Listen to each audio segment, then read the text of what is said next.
میری ماں میری وجہ سے طلاق لے بیٹھی تھی، لیکن پھر بھی انہیں کوئی افسوس نہیں تھا اور پھر اسی دن ہم نے اپنا سامان پیک کیا اور ہاسٹل میں شفٹ ہو گئے۔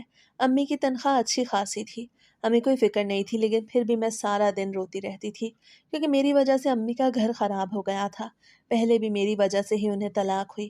میرے پاپا نے انہیں یہ کہہ کے طلاق دی تھی کہ انہوں نے بیٹی کو پیدا کیا۔ یہ تو بعد میں پتہ چلا کہ وہ کسی اور کو پسند کرتے ہیں۔ پہلا مسئلہ انہوں نے بیٹی کا بنایا۔ مجھے لگتا تھا کہ مجھے اس دنیا میں آنا ہی نہیں چاہیے۔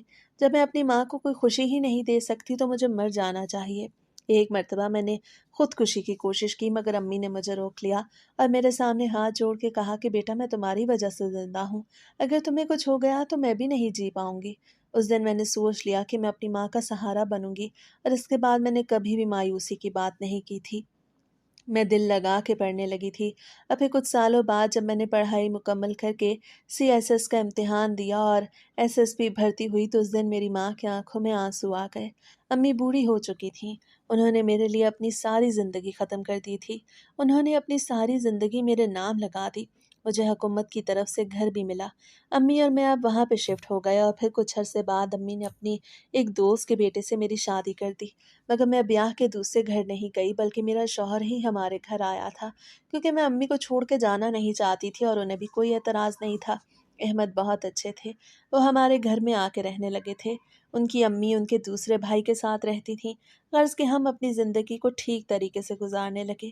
لیکن کبھی کبھی مجھے امی پہ بہت ترس آتا تھا کہ انہوں نے اپنی زندگی کس طرح سے گزاری ہے، اور میری دعا ہے کہ کسی بھی عورت کا نصیب اس طرح سے نہ ہو جیسا ہم ماں بیٹی کا تھا۔